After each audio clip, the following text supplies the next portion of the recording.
आज जो व्यवस्था है, इस व्यवस्था में ये पूंजीपतियों की व्यवस्था है। चंद केवल गिनोगे नाम अगर तो 10-12 से नहीं, 10-12 लोगों से ज़्यादा नहीं मिलेंगे पूंजीपति। और उसमें क्या करते हैं, सारा पैसा, आपका पैसा बैंक में जमा है, छोटे से बड़े आदमी का सबका पैसा बैंक में जमा है। वो बैंकों से उसको लोन दिला कर और उनको जो है। मैं लालचंद सतमारक, आप देख रहे हैं सतमारक राम नंबर यूट्यूब चैनल। और अगर हमारा ये वीडियो आपको अच्छा लगे तो लाइक करें, शेयर करें, सब्सक्राइब करना बिल्कुल ना भूलें। 80 रुपए सरकार को दे देता था, अब क्या हुआ, उसको घटाते घटाते 30% में ले आए और हम गरीबों को इनकम टैक्स की रेंज में ला दिया। पहले जब मैं सर्विस शुरू की थी तब केवल अधिकारियों को इनकम टैक्स की रेंज में आते थे। आज जो है क्लास 2 क्लास 3 के लोग भी सब इनकम टैक्स की रेंज में हैं, सबको इनकम टैक्स देना पड़ता है। तो इस तरह से जो जीएसटी लगाया गया है, नमक भी आता है, आपकी दवा आती है, उसमें भी 28% तक टैक्स आपको देना पड़ता है। और ये टैक्स कौन देता है? आपको लगता होगा कि टाटा बिरला अडानी अंबानी टैक्स देते हैं। नहीं भाइयों, ये टैक्स अंतिम कंज्यूमर देता है। अगर पान मसाला की पुड़िया आप खाते हैं तो टैक्स तो जगह जगह दिया जाता है। जो कत्था सुपारी खरीदेंगे, जो व्यापार करेगा, सब कोई टैक्स देगा, लेकिन वो टैक्स वसूला जाता है जो पान की पुड़िया खाता है, उसी का टैक्स वो सब वसूल करके जाता है। उसी का कुछ अपने पास, वो दलाल हैं केवल, वो कुछ अपने पास बचा लेते हैं और कुछ जो है सरकार को दे देते हैं।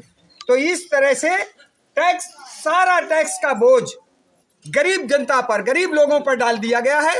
अमीर लोगों को बिल्कुल फ्री कर दिया गया है। अमीर लोगों की संपत्ति दिन दूना रात चौना बढ़ रही है और हम रोटी के लिए मोहताज हैं।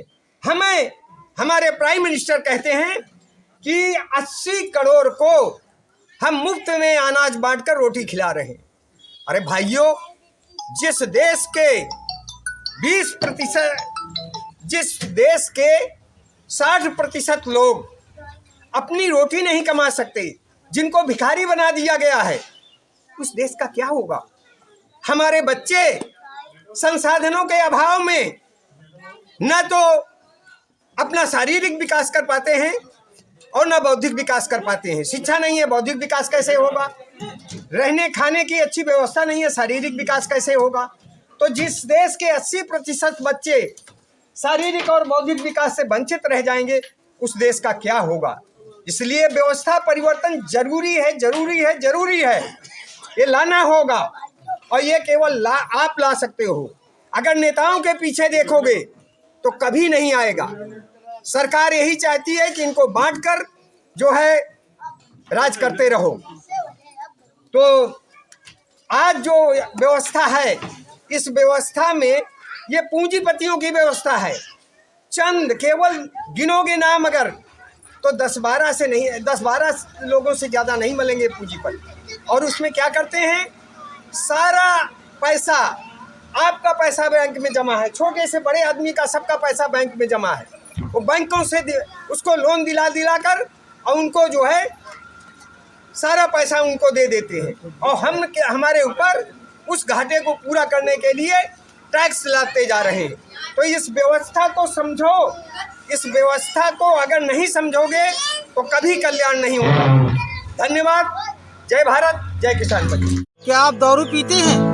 अगर हाँ तो याद रहे, घर में कलह मत पैदा करना, वरना दारू छोड़ दो, अच्छी बात है।